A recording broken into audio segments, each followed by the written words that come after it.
Welcome to Devika Alangovan channel. இன்னைக்கு நம்மளோட சேனல்ல என்ன வீடியோ பார்க்க போறோம் அப்படின்னு பாத்தீங்கன்னா, இந்த வீடியோவுமே நம்மளுடைய சப்ஸ்கிரைபர்ஸ் என்கிட்ட பர்சனலா கேட்டிருந்த சில விஷயங்களை பத்தி தான் இன்னைக்கு உங்களோட நான் வந்து ஷேர் பண்ணிக்கணும் அப்படின்னு சொல்லி நினைக்கிறேன். இந்த மாசம் ஆடி கிருத்திகை ஆக்சுவலா இன்னைக்கா நாளைக்கா இந்த மாதிரி நிறைய கொஸ்டின்ஸ் வந்து என்கிட்ட கேட்டுட்டே இருந்தீங்க. ஆடி கிருத்திகைக்கு நீங்க என்ன மாதிரியான விஷயங்கள்லாம் வந்து ஃபாலோ பண்ணுவீங்க, இது எல்லாத்தையும் எங்களுக்கு வந்து சொல்லுங்கக்கா அப்படின்னு சொல்லி கேட்டிருந்தீங்க. இன்னும் சில பேர் எங்களுக்கு வந்து தெரியும், இருந்தாலும் நீங்க சொன்னீங்க அப்படின்னா எங்களுக்கு தெரியாத சில விஷயங்களை நான் வந்து எடுத்துப்பேங்க அப்படின்னு வந்து சொல்லியிருந்தீங்க. இதுல ஃபர்ஸ்ட் கேட்டிருந்த டவுட்டா என்ன அப்படின்னு பாத்தீங்கன்னா, ஆக்சுவலா ஆடி கிருத்திகை வந்து இன்னைக்கா நாளைக்கா, சில பேர் இன்னைக்குன்னு சொல்றாங்க, சில பேர் நாளைக்குன்னு சொல்றாங்க. எங்களுக்கு ரொம்ப கன்ஃபியூஷனா இருக்குக்கா. ஆக்சுவலா கிருத்திகை வந்து என்னைக்கு அப்படின்னு சொல்லி கேட்டவங்களுக்காக இந்த ஆன்சர் வந்து நான் சொல்றேன். ஆக்சுவலா கிருத்திகை வந்து பாத்தீங்கன்னா 6ஆம் தேதி இன்னைக்கு சாயங்காலம் 6:19க்கு வந்து ஸ்டார்ட் ஆகி நாளைக்கு அதாவது ஆகஸ்ட் 7 சாயங்காலம் வந்து 4:55க்கு வந்து முடியுது அப்படின்னு சொல்லி சொல்றாங்க. அப்ப கிருத்திகை வந்து பாத்தீங்கன்னா இன்னைக்கு சாயங்காலம் தான் வந்து ஸ்டார்டே ஆகுது. சில பேர் என்ன பண்றாங்க அப்படின்னா, கிருத்திகைக்கு விரதம் இருக்கணும் அப்படின்னு நினைக்கிறவங்க இன்னைக்கு காலையிலேயே வந்து வீடெல்லாம் வந்து கிளீன் பண்ணி நல்லா குளிச்சுட்டு காலையில இருந்து விரதம் வந்து இருந்து சாயங்காலம் முருகருக்கு அவங்க வந்து ஏதோ ஒரு பிரசாதம் படைச்சோ இல்ல படையல் போட்டோ வந்து சாமி கும்பிட்டு இன்னைக்கே வந்து ஆடி கிருத்திகைக்கு சாமி கும்பிட்டு முடிச்சிடுறாங்க. நான் என்ன பண்றேன் அப்படின்னா, நான் வந்து ஆக்சுவலா நாளைக்கு தான் கிருத்திகைக்கு வந்து சாமி கும்பிட போறேன். ஏன் அப்படின்னா, இன்னைக்கு சாயங்காலம் தான் கிருத்திகையே வந்து ஆரம்பிக்குது. அப்போ எனக்கு கம்பேர் பண்ணும்போது நாளைக்கு ஆடி வெள்ளி வேற, அதனால ஆடி வெள்ளி ரொம்ப விசேஷமான நாள், அதோட கிருத்திகையும் சேர்ந்து வரும்போது அந்த நாளுக்கு இன்னும் ரொம்ப ஒரு பெரிய பவர் இருக்கும் அப்படின்றது என்னோட நம்பிக்கை. அதனால நான் நாளைக்கு ஆடி கிருத்திகை நாளைக்கு தான் நம்மளோட வீட்டுல வந்து சாமி வந்து கும்பிட போறேன். அப்ப இன்னைக்கு கும்பிடவே கூடாதா அப்படின்னு கேட்டீங்கன்னா அப்படியெல்லாம் இல்லை. சில பேருக்கு சில விஷயங்கள் முடியும், எங்கேயாவது வெளில போற மாதிரி இருக்கும், இல்ல நீங்க வேலைக்கு போறவங்களா இருப்பீங்க, நிறைய சுச்சுவேஷன்ஸ்னால சில பேருக்கு ஹஸ்பண்டோட வந்து சாமி கும்பிடணும்னு இருக்கும். அந்த மாதிரி இருக்கவங்க சாயங்காலம் படையல் போடலான்னு யோசிப்பீங்க. நான் ஒரு ஷார்ட்ஸ்ல கூட பார்த்திருந்தேன், ஒரு சிஸ்டர் சொல்லியிருந்தாங்க, எனக்கு என் ஹஸ்பண்டுக்கு முருகர்னா ரொம்ப பிடிக்கும், அதனால இன்னைக்கு வந்து அவர் ஆபீஸ்ல இருந்து வந்ததுக்கு அப்புறமா நான் இன்னைக்கு சாமி கும்பிடலான்றதுக்காக இன்னைக்கு ஆடி கிருத்திகை வந்து சாமி கும்பிடுறேன் அப்படின்னு. சில பேர் நாளைக்கு வெள்ளிக்கிழமை இன்னும் ஸ்பெஷலா இருக்கும் அப்படின்னு சொல்லி யோசிச்சுட்டு இருப்பீங்க. அதனால உங்க மனசுக்கு எது சரின்னு படுதோ அந்த மாதிரி நீங்க ஆடி கிருத்திகை வந்து வழிபாடு பண்ணிக்கலாம். இன்னைக்கு நாளைக்கு, இன்னைக்கு சாயங்காலத்துல தொடங்கி நாளைக்கு சாயங்காலம் வரைக்கும் கிருத்திகை வந்து இருக்கு. அதனால பூஜை பண்ணணும்னு நினைக்கிறவங்க சாயங்காலமும் பண்ணலாம், இல்லைன்னா நாளைக்கு காலையிலயும் வந்து பண்ணலாம். அதே மாதிரி என்ன மாதிரி வந்து பண்ணணும், விரதம் வந்து கண்டிப்பா இருக்கணுமா, இந்த மாதிரிலாம் நிறைய கொஸ்டின்ஸ் எல்லாம் வந்து கேட்டிருந்தீங்க.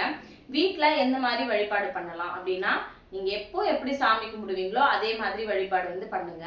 காலையில இப்ப நாளைக்கு இன்னைக்கு ஈவினிங் பண்ண போறீங்க அப்படின்னா, ஈவினிங்கே வந்து பாத்தீங்கன்னா இப்போ ஒரு 6 மணிக்கு படையல் போட போறீங்க, சாயங்காலம் சாமி கும்பிட போறீங்க, இல்லை நைட் ஒரு 8 மணிக்கு சாமி கும்பிட போறீங்க அப்படின்னா சாயங்காலம் ஒரு 4 மணிக்கெல்லாம் வந்து நல்லா தலைக்கெல்லாம் குளிச்சுட்டு வீடெல்லாம் பெருக்கி ஒரு தடவை மாப்பெல்லாம் போட்டு தொடச்சி விட்டுட்டு வாசல்லாம் அழகா கோலம்லாம் வந்து போட்டு நீங்க உங்களுக்கு சாமிக்கு பிரசாதம் செஞ்சு ஏதாவது சிம்பிளா பிரசாதம் செஞ்சு படைக்கிறதுனாலும் சரி, இல்ல தலைவாழை இலை போட்டு முருகருக்கு வடை பாயசத்தோட சமைக்கிறதுனாலும் சரி, அது உங்களோட விருப்பம் தான். நீங்க எப்படி வேணாலும் சாமி வந்து கும்பிட்டுக்கலாம். அதுக்கு முன்னாடி பண்ண வேண்டியது வந்து பாத்தீங்கன்னா, எந்த மாதிரி சாமிக்கு பூஜை பண்ணணும், சாமிக்கு என்ன மாதிரி அபிஷேகம் பண்ணணும், எதுக்காக விரதம் இருக்கும், இந்த மாதிரி நிறைய விஷயங்கள் வந்து கேட்குறாங்க. நான் எனக்கு தெரிஞ்ச மாதிரி சொல்லிடுறேன். இப்ப நான் நாளைக்கு நீங்க சாமி கும்பிட போறீங்க அப்படின்னா, இன்னைக்கே உங்களோட வீடு ஃபுல்லா வந்து நல்லா தொடச்சி விட்டுட்டு பெருக்கி தொடச்சி பூஜை ரூம்ல இருக்கிற பூஜை பாத்திரம் எல்லாத்தையும் நல்லா வாஷ் பண்ணி மஞ்சள் குங்குமம்லாம் வச்சு முருகரோட ஏதாவது ஒரு படமோ சிலையோ எது இருந்தாலும் பரவாயில்ல, அதை ரெடி பண்ணி வந்து வச்சுக்கோங்க. சாயங்காலம் சாமி கும்பிட போறீங்க அப்படின்னாலும், இல்ல நாளைக்கு காலையில சாமி கும்பிட போறீங்க அப்படின்னாலும், நான் ஃபாலோ பண்ற விஷயத்த உங்ககிட்ட சொல்றேன். பிடிச்சிருந்ததுன்னா கண்டிப்பா வந்து பண்ணுங்க. எல்லாத்தையும் கிளீன் பண்ணி முடிச்சுட்டு வாசல்லாம் பெருக்கி நிலைவாசல்ல மஞ்சள் குங்குமம்லாம் வச்சு வாசல்ல கோலம்லாம் போட்டு முடிச்சுட்டு வாசல்ல உருளியில பூவோ இல்ல உருளி இல்லை அப்படின்னா நார்மலா வாசல்ல 2 சைடுல பூ வச்சு மாட விளக்குல விளக்கு ஏத்தி அதுக்கப்புறமா உங்களோட பூஜை ரூம்ல முருகரோட சிலையோ இல்ல போட்டோவோ எது இருந்தாலும் அதை வச்சு நீங்க சாமி வந்து கும்பிடலாம். இப்ப சிலை தாங்கா இருக்கு எங்ககிட்ட, இல்லக்கா வெறும் போட்டோ மட்டும்தான் இருக்கு அப்படின்னா அந்த போட்டோ வச்சு நீங்க செஞ்ச படையலா இருக்கலாம், பிரசாதமா இருக்கலாம், சாமிக்கு ஒரு பூ மட்டும் வச்சுட்டு நீங்க படையல் போட்டோ அப்படி இல்லைன்னா வந்து வெறும் சாமிக்கு செஞ்ச ஏதோ ஒரு பிரசாதம் வச்சோ நீங்க வந்து சாமி கும்பிடலாம். கற்பூரம் ஏத்தி வீடு ஃபுல்லா சாம்பிராணி போட்டு மணி அடிச்சு சாமி வந்து கும்பிடலாம். இல்ல நீங்க வந்து ப்ராப்பரா சாமிக்கு இன்னும் அபிஷேகம்லாம் பண்ணணும் அப்படின்னு நினைச்சீங்கன்னா தாராளமா அபிஷேகம் பண்ணியுமே சாமி வந்து கும்பிடலாம். சில பேருக்கு அதுக்கெல்லாம் டைம் இருக்காது. இல்ல நீங்க அபிஷேகம் பண்ணணும்னு நினைக்கிறீங்க அப்படின்னா என்ன மாதிரி அபிஷேகம்லாம் பண்ணணும். காலைல பெங்களூர்ல இருந்து ஒரு சிஸ்டர் கால் பண்ணியிருந்தாங்க. சிஸ்டர் நாளைக்கு வந்து சாமி கும்பிட போறேன், முருகருக்கு என்னென்ன அபிஷேகம்லாம் பண்ணலாம் அப்படின்னு. பால் அபிஷேகம் பண்ணுவாங்க, அதுக்கப்புறம் விபூதி அபிஷேகம் பண்ணுவாங்க, பன்னீர் அபிஷேகம் பண்ணுவாங்க, இளநீர் அபிஷேகம் பண்ணுவாங்க, அப்புறம் பழ அபிஷேகம் பண்ணுவாங்க, பஞ்சாமிர்த அபிஷேகம் பண்ணுவாங்க, பூவால அபிஷேகம் வந்து பண்ணுவாங்க. இதுல உங்களுக்கு எது கன்வீனியன்ட்டா இருக்கோ நீங்க அதை வந்து பண்ணிக்கலாம். இதை வந்து இப்படிதான் கரெக்டா ஃபாலோ பண்ணணும் அப்படின்னு கேட்டீங்கன்னா எனக்கே அது வந்து தெரியாது. எனக்கு என்ன தோணுது, காலையில் கேட்ட சிஸ்டர் வந்து 3 தடவை அபிஷேகம் பண்ணுமான்னு கேட்டாங்க. நான் 3 தடவைலாம் பண்ண மாட்டேன், ஒரு தடவை தான் பண்ணுவேன். பால் இருக்குன்னா பாலால 3 தடவை அபிஷேகம் பண்ணுமான்னு கேட்டாங்க. எனக்கு அதை பத்தி நிஜமாவே தெரியல. நான் வந்து ஒரு தடவைனா நான் ஒரு ஒரு ஒரு பெரிய கிளாஸ்லயோ சொம்புலயோ பால் வச்சிருக்கேன் அப்படின்னா அது முடிகிற வரைக்கும் முருகருக்கு மனசார நான் என்ன விஷயம் நினைக்கிறேனோ அதை மனசுக்குள்ள நினைச்சுக்கிட்டு அவருக்கு அபிஷேகம் வந்து பண்ணுவேன். இதுல உங்களுக்கு எது வசதியா இருக்கோ தாராளமா பண்ணலாம். இல்லக்கா எங்களால அபிஷேகமே பண்ண முடியாது அப்படின்னா கூட நீங்க நார்மலா ஒரு சாமி போட்டோ எடுத்து நல்லா தொடச்சிட்டு மஞ்சள் குங்குமம் வச்சு அதுக்கு ஏதாவது ஒரு பூ வச்சு அழகா வந்து ஒரே ஒரு விளக்கு ஏற்றி நீங்க வந்து நார்மலா சாமி கும்பிடுறதுனா கும்பிடலாம். இன்னும் சில பேர் படையல் வந்து போடுவாங்க. படையல் போடுறதுக்கு முன்னாடி நான் வந்து வேலைக்கு போறேன், என்னால அவ்வளோ வேலையெல்லாம் செய்ய முடியாது, சாமிக்கு பிரசாதம் மட்டும் வைக்கணும்னா எந்த மாதிரி பிரசாதம் வைக்கலாம்.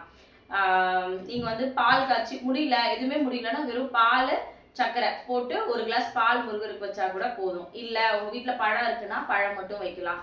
அதுவும் இல்ல என்னால ஏதாவது செய்ய முடியும் அப்படின்னா சக்கரை பொங்கல் செஞ்சு வைக்கலாம், பஞ்சாமிர்தம் செஞ்சு வைக்கலாம். உங்களால என்ன பண்ண முடியுமோ இந்த மாதிரி சிம்பிளான ஏதாவது ஒரு பிரசாதம் ஸ்வீட்டா வந்து பண்ணி வைங்க. பண்ணி வச்சு ஒரே ஒரு நெய் தீபம் ஏத்துனீங்கன்னா கூட தாராளமா வந்து போதும். அதனால உங்களால எது முடியுதோ உங்களுக்கு எது வசதியா இருக்கோ அந்த மாதிரி வந்து பண்ணுங்க. இல்ல எங்களால எல்லாமே பண்ண முடியும் அப்படின்னா முன்னாடியே சொன்ன மாதிரி வாசல்லாம் பெருக்கி கோலம்லாம் போட்டு முடிச்சுட்டு பூஜை ரூமுக்கு வந்து முருகரோட சிலை இருந்துச்சு அப்படின்னா உங்களால எந்த அபிஷேகம் பண்ண முடியுமோ பால் அபிஷேகம் பண்ணலாம், பன்னீர் அபிஷேகம் பண்ணலாம். அதுக்கப்புறம் வந்து பாத்தீங்கன்னா சந்தன அபிஷேகம், இந்த மாதிரி நிறைய வந்து இளநீர் அபிஷேகம் இருக்கு, பஞ்சாமிர்த அபிஷேகம் இருக்கு. இது எல்லாமே பண்ணி முடிச்சுட்டு கற்பூரம்லாம் காமிச்சு முடிச்சுட்டு மறுபடியும் முருகருக்கு நல்லா அவரை வந்து தண்ணியெல்லாம் ஊற்றி ஃபுல்லா வந்து முருகரோட சிலையை ரொம்ப அழகா தொடச்சி எடுத்துட்டு கூடவே வந்து பாத்தீங்கன்னா முருகருக்கு மஞ்சள் குங்குமம்லாம் வந்து வச்சு அழகா அவரை ரெடி பண்ணி பூவால அலங்காரம் பண்ணி நீங்க வந்து ஒரு மனையிலயோ இல்லைன்னா வந்து பாத்தீங்கன்னா உங்களோட பூஜை ரூம்ல இருக்கிற இடத்துலயோ வந்து ஒரு சின்னதா ஒரு சர்க்கோண மனை போட்டு 6 விளக்கு ஏத்துனா இன்னும் ரொம்ப விசேஷம் அப்படின்னு சொல்லி சொல்றாங்க. சில பேர் வந்து வெத்தலை தீபம் கூட போடலாமான்னு கேக்குறீங்க, தாராளமா போடலாம். இதுக்கு டைமிங் இருக்கா அப்படின்னு கேட்டீங்கன்னா இப்ப நான் வந்து நாளைக்கு தான் பண்ண போறேன்னு சொல்லியிருந்தேன். எந்த பூஜை பண்றேன் அப்படின்னாலும் காலையில சீக்கிரமா வந்து பண்ணிடுவேன், ஒரு 7 மணிக்குள்ள. காலைல பிரம்ம முகூர்த்தத்துல எந்திரிச்சு சமைக்க ஆரம்பிச்சேன் அப்படின்னா விளக்கெல்லாம் ஏத்திட்டு வீட்டுல பிரம்ம முகூர்த்த விளக்கு ஏத்திட்டு சமைக்க ஆரம்பிச்சேன் அப்படின்னா எனக்கு வந்து டைம் வந்து கரெக்டா இருக்கு. ஏன்னா ஒரு 7 மணிக்கு ஆஃபீஸ் போகணும், 7 மணிக்குள்ள நான் வந்து பண்ணி முடிச்சிருவேன். உங்களுக்கு எப்படி வசதியா இருக்கோ, உங்களுக்கு என்ன டைம் இருக்கோ, வீட்டுல நீங்க எந்த மாதிரியான வேலையெல்லாம் இருக்கோ அதை பொறுத்து நீங்க கண்டிப்பா வந்து பூஜை வந்து பண்ணிக்கோங்க. முடிஞ்ச அளவுக்கு கண்டிப்பா காலையில பூஜை பண்றது இன்னுமே வந்து ரொம்ப நல்லது. அது உங்களுக்கு இன்னும் ரொம்ப பாசிட்டிவா வந்து இருக்கும். அடுத்தது வந்து பாத்தீங்கன்னா நாங்க வீட்டுல விளக்கேத்தி சாமி கும்பிடுறோம். நாளைக்கு சாமி கும்பிடும் போது என்ன மாதிரியான விஷயங்கள்லாம் வந்து பண்ணணும். நம்ம வீட்டுல சாமி கும்பிடுவோம், விளக்கெல்லாம் ஏற்றி முடிச்சுட்டு நம்ம வந்து வழக்கமா வீட்டுல வந்து ஏதோ ஒரு சண்டையோ ஏதோ ஒரு கோவமா இருக்க மாதிரி இருக்கும்போது நம்ம சில வார்த்தைகள்லாம் சொல்லுவோம்ல, அந்த மாதிரி எந்த தப்பான வார்த்தையும் பேசாம எந்த கெட்ட வார்த்தையும் பேசாம பசங்களை திட்டாம வீட்டுல இருக்கவங்களை திட்டாம அட்லீஸ்ட் நாளைக்கு ஒரு நாளாவது நம்ம வீட்டுல விளக்கேற்றிருக்கோம். இன்னைக்கு ஆடி கிருத்திகை, ஆடி வெள்ளி, நம்மளோட எதுக்கு சாமி கும்பிடுறோம், மனசு ரொம்ப நிம்மதியா இருக்கணும், மனசு வந்து நம்ம இருக்கிற கவலையெல்லாம் மறந்து இனிமே எல்லாம் சரியாயிடும் அப்படின்ற ஏதோ ஒரு நம்பிக்கையில தான் கடவுள்கிட்ட எல்லாத்தையும் சொல்லிட்டோம்னு நம்பிதான் நம்ம விளக்கேற்றி விட்டு நிம்மதியா வந்து இருக்கும். அதை தாண்டி விளக்கேற்றிட்டு வெளியில வந்த உடனே இது இப்படி இருக்கு, அது இப்படி இருக்கு, இது இவ்வளவு பிரச்சனை, இங்க கடன் கட்டணும், இந்த மாதிரி தேவையில்லாத எந்த விஷயத்த பத்தி யோசிக்காம காலையில பசங்களை திட்டாம வீட்டுல இருக்கவங்களை திட்டாம ரொம்ப பீஸ்ஃபுல்லா நாளைக்கு டேவை வந்து ஸ்டார்ட் பண்ணுங்க. நிறைய ஸ்ட்ரகிள் நமக்கு இருக்கும், நான் இல்லைன்னா சொல்ல மாட்டேன். நம்மளை சுத்தி இருக்கவங்க ட்ரிகர் பண்ணிக்கிட்டே இருப்பாங்க. நம்மள வீட்டுல இருக்கவங்களாம் சரி, ஹஸ்பண்டா இருந்தாலும் சரி, பசங்களா இருந்தாலும் சரி, ஏதாவது ஒரு விதத்துல நம்மள ஏதாவது ஒரு தொல்லை கொடுத்துக்கிட்டே தான் இருப்பாங்க. ஆனா நம்ம யோசிக்க வேண்டியது என்ன அப்படின்னா இன்னைக்கு நம்ம வீட்டுல பூஜை பண்ண போறோம், இன்னைக்கு நாள் நமக்கு ரொம்ப சந்தோஷமான நாளா இருக்கணும். அதுக்கு நம்ம என்ன பண்ணணும் அப்படின்னா தேவையில்லாத கெட்ட வார்த்தை பேசுறதோ தேவையில்லாத அபசகுணமான வார்த்தை பேசுறதோ சாமி கும்பிடுறதுக்கு முன்னாடியும் சரி சாமி கும்பிட்டதுக்கு அப்புறமும் சரி அந்த நாள் ஃபுல்லாவே சரி அந்த நாள் அப்படி இருக்கிற மாதிரி வந்து பார்த்துக்கோங்க. அது உங்களை இன்னும் ரொம்ப பாசிட்டிவா வந்து வச்சுக்கும். அதே மாதிரி என்ன மாதிரி விஷயங்கள்லாம் வந்து சாமி கும்பிடும்போது ஸ்லோகம் வந்து சொல்லணும்னு, முருகர் சம்பந்தப்பட்ட எந்த ஸ்லோகம் உங்களுக்கு தெரிஞ்சாலும் சொல்லுங்க. வேல்மாறல் சொல்லுங்க, கந்தசஷ்டி கவசம் படிங்க, அதுக்கப்புறம் வந்து திருப்பாவை படிங்க, இல்லைன்னா முருகரோட போற்றி இருக்கும்ல 108 போற்றி அது படிங்க. இதெல்லாம் எதுல இருக்கும்னு கேட்டீங்கன்னா எனக்கு இதெல்லாம் தெரியாதுன்னா யூடியூப்ல போனீங்கனாலே உங்களுக்கு எல்லாமே வந்து இருக்கும். முருகரோட பாட்டு வந்து பாடலாம், பாட்டு படிக்கலாம், இல்லைன்னா வந்து பாத்தீங்கன்னா ஸ்லோகம் சொல்லலாம், எல்லாமே யூடியூப்ல வந்து இருக்கு. நீங்க முருகரோட ஸ்லோகம்னு போட்டீங்கன்னா உங்களுக்கு டெக்ஸ்டோட அதை எழுத்தோடயே வந்துடும், பார்த்து நீங்க படிக்கலாம். அங்க ஓடிட்டே இருக்கும், நீங்க அதை கேட்டு படிக்கலாம். இல்ல எனக்கு ஓடிட்டு இருந்தா போதும், நான் கொஞ்ச நேரம் மனசு ரொம்ப லேசா இருக்கணும், அமைதியா இருக்கணும்னா பாட்டு போட்டு விட்டு அமைதியா உட்காருங்க, ஸ்லோகம் போட்டு விட்டு உட்காருங்க. உங்க மனசுக்கு நிம்மதி தர மாதிரி எந்த விஷயம்னாலும் கண்டிப்பா வந்து பண்ணுங்க. விரதம் இருக்கவங்க எப்படி இருக்கிறது, விரதம் இருக்கவங்க முன்னாடியே சொன்ன மாதிரி காலையில ஆரம்பிச்சு விரதம் வந்து காலைல ஆரம்பிச்சு சாயங்காலம் படையெல்லாம் போட்டு முடிச்சுட்டு விரதம் வந்து இன்னைக்கு முடிக்கிறவங்க இருக்காங்க. இன்னும் சில பேர் காலையில சாப்பிடாம இருந்து சாமிக்கு படையெல்லாம் பண்ணி முடிச்சுட்டு விரதம் இருக்கவங்க இருக்காங்க. இன்னும் சில பேர் வந்து பாத்தீங்கன்னா நாளைக்கு தான் ஸ்டார்ட் பண்ண போறாங்க அப்படின்னா காலையில இருந்து சாயங்காலம் 4 மணிக்கு 4:30 மணிக்கு 5 மணிக்குள்ள வந்து கிருத்திகை வந்து முடியுது. அப்ப காலையில மதியம் 2 வேளையும் சாப்பிடாம இருந்து மதியம் படையெல்லாம் போட்டு அதுக்கப்புறமா வந்து சாப்பிடுவாங்க. இல்ல எனக்கு உடம்பு ஹெல்த் இஷ்யூஸ் வந்து இருக்கு அப்படின்னா நம்ம வந்து ஏதாவது பாலோ பழமோ ஏதாவது ஒரு வேலையோ இல்ல 2 வேலையோ உங்களோட ஹெல்த் கண்டிஷனை பொறுத்து நீங்க விரதம் வந்து இருங்க. கண்டிப்பா விரதம் இருந்தாதான் பலன் கிடைக்குமான்னு கேட்டீங்கன்னா அப்படியெல்லாம் இல்லை. நமக்கு ஒரு நம்பிக்கை, நம்ம என்னை வருத்திக்கிட்டு நான் ஒரு விஷயம் உனக்காக வந்து உங்ககிட்ட வந்து கேட்கிறேன், அப்ப நீ இதை பண்ணி கொடுப்பேன்ற நம்பிக்கையில தான் நம்ம அந்த விஷயத்த வந்து பண்றோம். அதனால அப்போ நாங்க விரதம் இருக்கல அப்படின்னா எங்க வேண்டுதல் நடக்காதான்னு கேட்டீங்கன்னா அப்படியெல்லாம் எதுவுமே கிடையாது. நம்ம ஒரு நம்பிக்கையோட அந்த விஷயத்த வந்து பண்றோம். அப்போ கடவுளுக்காக ஒரு விஷயத்த நம்ம வந்து நம்மளை வருத்திக்கிட்டு செய்யும் போது கண்டிப்பா அதுக்கான பலன் கிடைக்கும் அப்படின்றது என்னோட நம்பிக்கை. நான் நாளைக்கு இருப்பேனான்னு கேட்டீங்கன்னா, நாளைக்கு விரதம் இருப்பேனான்னு கேட்டீங்கன்னா அது என்னோட மைண்ட் செட்டை பொறுத்தது. காலையில இருக்கலாம்னு தோணுச்சுன்னா விரதம் வந்து இருப்பேன். நான் ஆக்சுவலா காலையிலே சாமி கும்பிட்டுருவேன்றதுனால காலையில மேக்சிமம் வந்து ஒரு 7 மணிக்கெல்லாம் சாமி கும்பிட்டுருவேன். அதனால காலையில சாப்பிடாம தான் எப்படி இருக்க போறேன், சாப்பிடாம தான் இருப்பேன். அப்போ என் வேலை எல்லாத்தையும் முடிச்சுட்டு அதுக்கப்புறம் படையெல்லாம் போட்டுட்டு வீட்டுக்கு அவர் ஆஃபீஸ் கிளம்புறதுக்குள்ள சாப்பிட்டுட்டு அதுக்கப்புறம் தான் வந்து பண்ண போறேன். அதனால பெருசா இந்த தடவை நான் விரதம்லாம் எதுவும் இருக்கல.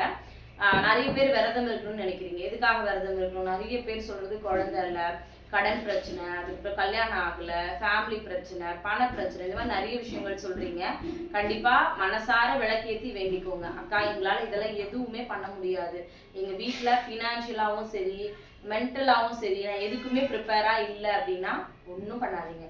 காலையில எந்திரிச்சு குளிச்சுட்டு நேரா பூஜை ரூம்ல போயிட்டு ஏதோ ஒரு ட்ரெஸ் உங்ககிட்ட இருக்க ட்ரெஸ், சுடிதாரோ நைட்டியோ சாரியோ எது உங்களுக்கு கம்ஃபர்டபுளா இருக்கோ அந்த ட்ரெஸ்ஸை போட்டுக்கோங்க. நல்லா துவைச்ச ட்ரெஸ்ஸா உங்களுக்கே தெரியும்ல, நம்ம குளிச்சுட்டு நம்ம வீட்டுல என்ன ட்ரெஸ் இருக்கோ அதை போட்டுட்டு நேரா பூஜை ரூம்ல போயிட்டு ஒரு கிளாஸ் பால், அது கூட முடியலையா ஒரே ஒரு தீபம் ஏற்றி வச்சு முருகர்கிட்ட மனசார வேண்டிக்கோங்க. என்னால எதுவுமே பண்ண முடியாத நிலைமையில நான் இப்ப இருக்கேன், என் கஷ்டத்தெல்லாம் போக்கி என்னை நல்லபடியா வை, அடுத்த வருஷம் உனக்கு நான் இன்னும் ரொம்ப ஸ்பெஷலா பண்ணணும்னு நினைக்கிறேன் அப்படின்னு சொல்லிட்டு மனசார வேண்டிக்கோங்க. கண்டிப்பா எல்லாம் நல்லபடியா நடக்கும். வாசல்ல விளக்கேத்தி வைக்கிறது நம்மளோட சந்தோஷத்துக்காக, வீட்டுல படையல் போடுறது நம்மளோட சந்தோஷத்துக்காக. நம்ம ஒரு ஒரு விஷயம் ஓகே இது பண்ணா கடவுளுக்கு வந்து அது போய் சேரும்ன்ற நம்பிக்கையில தான் வந்து பண்றோம். அந்த நம்பிக்கையோட ஒரு விஷயத்த வந்து ஸ்டார்ட் பண்ணுங்க. எதுவுமே பண்ண முடியல, நாங்க வேலைக்கு போறோம், எங்களால ஒரு விளக்கு கூட ஏற்ற முடியல அப்படின்னா எங்க இருக்கீங்களோ அங்க இருந்து முருகா என்னால எதுவுமே உனக்கு பண்ண முடியல, நான் இவ்வளவு கஷ்டத்துல இருக்கேன், எனக்கு இந்த விஷயம் வேணும்னு கடவுள்கிட்ட மனசார ஒரு 5 நிமிஷம் 2 நிமிஷம் மனசார ஒரு விஷயத்த கேளுங்க. கண்டிப்பா முருகர் வந்து கொடுப்பாரு. அடுத்தது வந்து பாத்தீங்கன்னா வேற என்ன கேள்வி கேட்டிருந்தாங்க, இந்த மாதிரியான விஷயங்கள் தான் வந்து கேட்டிருந்தாங்க. நான் இப்படிதான் என்னோட வீட்டுல எல்லா விஷயங்களுமே வந்து பண்ணுவேன். இது முருகருக்குன்னு மட்டும் இல்ல, எல்லா நாளும் பண்றது இதுதான். காலையில நாளைக்கு பண்ண போறீங்கன்னா பிரம்ம முகூர்த்தத்துல எந்திரிச்சு பண்ணுங்க. அதே மாதிரி முன்னாடி சொன்ன மாதிரிதான் வீட்டுல இருந்து தேவையில்லாத சண்டையோ பிரச்சனையோ வராத மாதிரி பாத்துக்கோங்க. யார் என்ன சொன்னாலும் இவங்க இது சொன்னாங்க அது சொன்னாங்கன்னு கவலைப்பட்டு உங்களை நீங்க கஷ்டப்படுத்திக்காதீங்க. ரொம்ப ஸ்ட்ராங்கா இருங்க, என்ன நடந்தாலும் பாத்துக்கலாம், நம்ம கூட கடவுள் இருக்காரு அப்படின்னு நம்பிட்டு ஒரு விஷயத்த நல்லபடியா ஸ்டார்ட் பண்ணுங்க. பக்கத்து வீட்டுல இவ்வளோ வந்து அழகா வந்து முருகரை அலங்காரம் பண்ணியிருக்காங்க, ஆனா என் வீட்டுல ஒரே ஒரு பூ மட்டும் தான் சாமிக்கு வச்சேன், அப்ப முருகர் எனக்கு எந்த பலனும் கொடுக்க மாட்டாரெல்லாம் யோசிக்காதீங்க. அப்படியெல்லாம் இல்லை. என்னதான் நம்ம ரூம் ஃபுல்லா முருகருக்கு மாலையா போட்டு அபிஷேகம் பண்ணி படையெல்லாம் போட்டு சாமி கும்பிட்டாலும் நல்ல மனசோட எந்த விஷயம் பண்ணாலும் கடவுள் அதை வந்து ஏத்துப்பாரு. நீங்க ஒரே ஒரு சாக்லேட் வச்சு முருகா என்ன நல்லபடியா வையின்னு வேண்டிக்கிட்டாலும் முருகர் உங்களுக்கு செய்வாரு. நீங்க படையல் போட்டு வேண்டிக்கிட்டாலும் உங்களுக்கு செய்வாரு. ஆனா நம்ம நினைக்க வேண்டியது நான் நல்லா இருக்கணும் அப்படின்றது மட்டுமே தான் இருக்கணுமே தவிர அவங்க நல்லா இருக்கக்கூடாது, நான் மட்டும் நல்லா இருக்கணும் அப்படின்னு யோசிச்சு எப்பவுமே ஒரு விஷயத்த வந்து பண்ணாதீங்க. ஆடி கிருத்திகை கண்டிப்பா இன்னைக்கு எத்தனை பேர் சாமி கும்பிட போறீங்கன்றத மறக்காம கமெண்ட்ல சொல்லுங்க. இந்த வீடியோவை கொஞ்சம் முன்னாடியே போடணும்னு பார்த்தேன், பட் எனக்கு டைம் இல்லை, முடியல. எல்லா விஷயங்களும் கொஞ்சம் லேட்டா தான் வந்து பண்ணிட்டு இருக்கேன். இந்த வீடியோ இன்னைக்கு 5 மணிக்கு வராது, கொஞ்சம் முன்னாடியே நான் வந்து அப்லோட் வந்து பண்ணிடுறேன். மேபி யாராவது ஈவினிங் சாமி கும்பிட்றவங்க இருக்கலாம், இல்லை நாளைக்கு கும்பிட்றவங்களா இருக்கலாம். ஏன்னா சில பேர்லாம் சொல்றது, அக்கா எனக்கு சாமி கும்பிடுற யோசனையே இல்லை, பட் உங்க வீடியோ பார்த்த உடனே அக்கா சொல்றது ஈஸியா தானே இருக்கு, ஏன் நம்ம நாளைக்கு பண்ணக்கூடாது, நான் ஒரு கஷ்டத்துல இருந்தேன், ஏன் இதை பண்ணக்கூடாது, பண்ணா நம்ம லைஃப் சந்தோஷமா மாறிடாதா, ஏன் நம்ம இப்படியே இருக்கணும், ஏன் வீடு கிளீன் பண்ணாம வச்சிருக்கோம் அப்படின்னு நாங்க அடுத்த விஷயத்த பண்றதுக்கு வந்து ஆரம்பிச்சிடுறோம்னு சொல்லியிருந்தீங்க. அதனால மேபி யாராவது நாளைக்கு பூஜையே பண்ண வேண்டாம், எங்க பண்றது அப்படிலாம் யோசிச்சுட்டு இருக்கீங்க, உங்க வீடியோ பார்த்து பண்ண போறேன் அப்படின்னு யாராவது நினைச்சீங்கன்னா கண்டிப்பா மறக்காம கமெண்ட்ல சொல்லுங்க. நாளையில இருந்து எத்தனை பேர் பூஜையை ஸ்டார்ட் பண்ண போறீங்க அப்படின்றதையும் மறக்காம கமெண்ட்ல வந்து சொல்லிடுங்க. முடிஞ்சதுன்னா கோவிலுக்கு போயிட்டு வாங்க, ஒரு பால் பாக்கெட் வாங்கி கொடுக்கலாம், இல்லை யாருக்காவது ஒரு 3 வேளை சாப்பாடு வாங்கி கொடுங்க. 3 பேருக்கு காலைல ஒரு வேளை சாப்பாடு வாங்கி கொடுங்க. சில பேர் பால் காவடி எடுப்பாங்க, அபிஷேகத்துக்கு வந்து பால் வாங்கி கொடுப்பாங்க. உங்களால என்ன முடியுதோ, கோயிலுக்கு போக முடிஞ்சா போங்க, இல்லையா வீட்டுல இருந்து மனசார சாமி கும்பிடுங்க. கண்டிப்பா நீங்க நினைக்கிற எல்லா விஷயமும் நல்லபடியா நடக்கணும்னு நானும் உங்களுக்காக வேண்டிக்கிறேன். எனக்கு தெரிஞ்ச சில விஷயங்களை நான் உங்களோட ஷேர் பண்ணியிருக்கேன். இதுல ஏதாவது உங்களுக்கு சரின்னு பட்டுச்சு, உங்களுக்கு பிடிச்சிருந்துச்சு அப்படின்னா தாராளமா வந்து எடுத்துக்கோங்க. Thank you so much. மறுபடியும் நாளைக்கு இன்னொரு வீடியோல பார்க்கலாம். தேங்க்யூ.